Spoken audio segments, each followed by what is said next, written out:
Di kegelapan malam yang hampir habis, pocong dan kuntilanak sedang asik main kejar-kejaran di sebuah taman kota.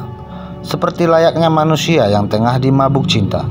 Apalagi tuyul tinggal di rumah, sehingga mereka bebas menghabiskan malam tanpa gangguan tuyul.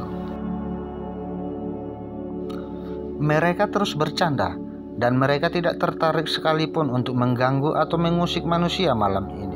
Walaupun di taman kota tersebut masih banyak manusia seperti banci dan perempuan-perempuan seksi bin menor yang hilir mudik untuk mencari sesuap nasi. Stop, ujar kuntilanak yang kemudian berhenti berlari dari kejaran si pocong. Kamu seharusnya lari nggak pakai melayang. Tenagamu kan jadi habis. Dan aku nggak bisa ngejar kamu, ujar pocong. Alah cemen. Kuntilanak mengejek pocong. Mana? Ujar pocong celingukan kesana kemari. Apaan sih, Cong? Kuntilanak kebingungan melihat tingkah pocong yang seperti lagi mencari seseorang. Tadi kau bilang cemen. Mana si cemennya? Aku ngefans banget sama tuh si cemen. Si cemen, ujar kuntilanak makin bingung. Iya, si cemen. Yang juara satu stand up komedi itu. Yang tahun berapa aku lupa tuh. Dia di sini kan? Tadi kau bilang ada si cemen, ujar pocong. Plak. Dua jitakan mendarat di kepala pocong dari tangan kuntilanak. Au, sakit. Doyan amat sih jitak kepala orang. Pocong mengeluh kesakitan. Otak kau kependekan. Waktu hidup kau nggak nerima jagat otak ya. Kuntilanak sangat geram dengan tingkah pocong. Pocong diam menahan amarah, kemudian berjalan ke arah sebuah tempat duduk yang ada di taman. Di tempat duduk panjang itu ada dua orang wanita tengah duduk termenung. Karena ada jarak yang cukup lebar di antara keduanya, pocong pun duduk di antara dua wanita tersebut. Kampret. Pocong pakai ngambekan, batin kuntilanak. Kuntilanak mendekati pocong yang duduk dengan wajah murung, lalu duduk bersimpuh di hadapan pocong untuk minta maaf. Bagaimanapun gobloknya pocong dan sering membuatnya kesal. Pocong adalah satu-satunya setan yang ada di alam gaib ini yang dia miliki. Bahkan pocong sudah banyak membantunya dan juga anaknya. Kuntilanak tidak ada niat sedikit pun untuk menyakiti perasaan pocong. Apalagi belakangan ini ada sedikit rasa yang mulai menyelimuti perasaan kuntilanak, apalagi kalau bukan cinta. Cong, kamu marah ya?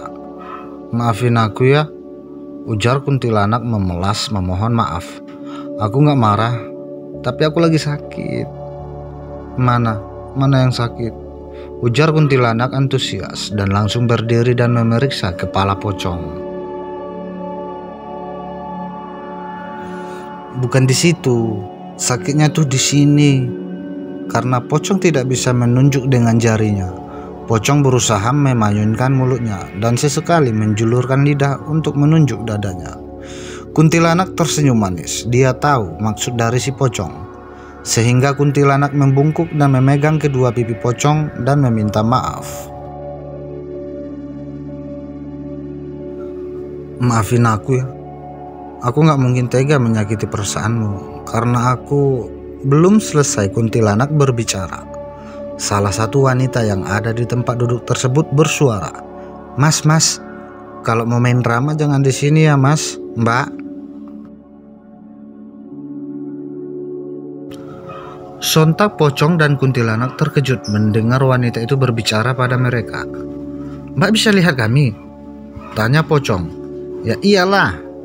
Emang situ aja yang hantu, aku juga hantu, ujar wanita itu.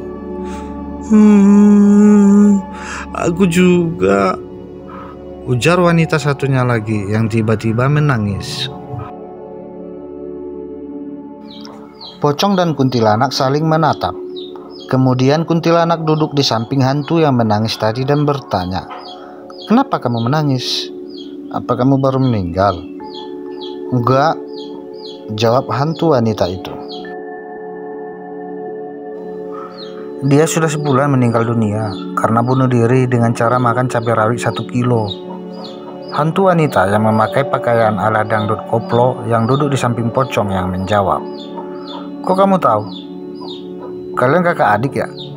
Tanya pocong yang hanya diam dari tadi. "Enggak," kedua hantu wanita itu menjawab serentak. "Kami sahabatan dan bertetangga sewaktu hidup dulu. Dan aku lebih dulu mati dari dia dengan cara bunuh diri juga." Wanita yang memakai pakaian dangdut itu kemudian berdiri dengan raut wajah marah. "Waktu itu aku habis diperkosa sama tetanggaku dan aku baru saja membalaskan dendamku tadi pagi," ujar hantu dangdut. "Dan kamu makan cabai rawit juga hingga mati?" Tanya pocong kembali. "Enggak, aku bunuh diri dengan cara minum kopi susu," ujar hantu dangdut. Pocong dan kuntilanak saling pandang mendengar penuturan hantu dangdut. "Kok bisa minum kopi susu jadi meninggal?" Tanya kuntilanak. "Kopi susunya dia campur dengan cyanida," jawab hantu yang berpakaian style rocker yang duduk di samping kuntilanak sambil menangis. "Ya iyalah," pocong dan kuntilanak serentak bersuara. Hantu rocker kemudian bercerita kalau sebenarnya dia dan hantu dangdut tinggal bersama semenjak jadi hantu. Namun beberapa hari ini mereka terus diteror para berandalan. Bahkan dirinya telah dilecehkan oleh salah satu berandalan tersebut. Karena berandalan itu sudah meninggal hampir 10 tahun, tentu saja kekuatan hantu dangdut dan rocker tidak sebanding dengan mereka. Karena itu hantu dangdut dan rocker kabur meninggalkan rumah mereka. Sebagai sesama wanita, kuntilanak merasa prihatin mendengar cerita hantu rocker dan kemudian memeluknya. Hantu dangdut menghampiri mereka dan kemudian memeluk hantu rocker juga. Pocong yang dari tadi duduk mendengarkan cerita hantu rocker kemudian berdiri di hadapan para wanita hantu itu. "Jadi, sekarang tujuan kalian mau kemana?" tanya pocong. Hantu dangdut dan rocker serentak menggeleng setelah melepas pelukan masing-masing. "Kami tidak tahu," ujar mereka serentak. "Kalian ikut kami aja, rumah kami luas dan kebetulan kami tinggal hanya bertiga," ucap kuntilanak mengajak mereka berdua untuk tinggal bersama. "Aduh, maaf kak, gak usah jadi ngerepotin," ucap hantu rocker basa-basi, padahal dia sangat senang. Dan ada satu makhluk lagi yang paling sangat bahagia. Siapa lagi kalau bukan pocong? Selama dia hidup, pocong belum pernah merasakan pacaran, apalagi harus tinggal satu atap bersama perempuan. Tapi setelah dia mati, jangankan satu orang wanita, bahkan 3 sekaligus akan tinggal bersamanya. "Kenapa kamu senyum-senyum?"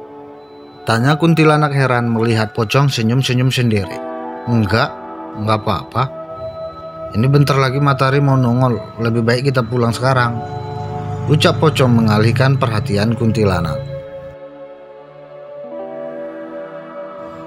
"Yuk, ikut kami ke rumah." Kuntilanak mengajak kedua wanita itu pulang. "Ya kak," ujar hantu dangdut dan rocker. Mereka berempat kemudian meninggalkan taman. Dan sepanjang perjalanan, kuntilanak bercerita kepada hantu dangdut dan rocker bagaimana dia mati karena melahirkan dan bertemu dengan pocong hingga akhirnya tinggal bersama.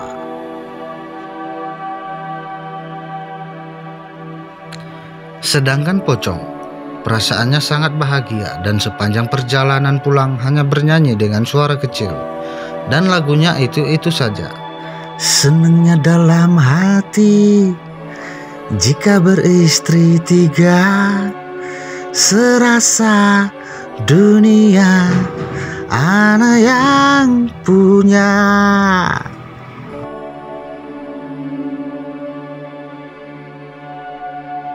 Bersambung. Terima kasih telah menyaksikan dan menonton video ini, dan kita akan berjumpa lagi di episode berikutnya di cerita Pocong Family. Dan jangan lupa untuk di subscribe, like dan komentarnya ya, saran juga boleh. Oke, terima kasih, selamat pagi, selamat siang, dan selamat malam, dan sehat selalu dan panjang umur dan sukses. Terima kasih.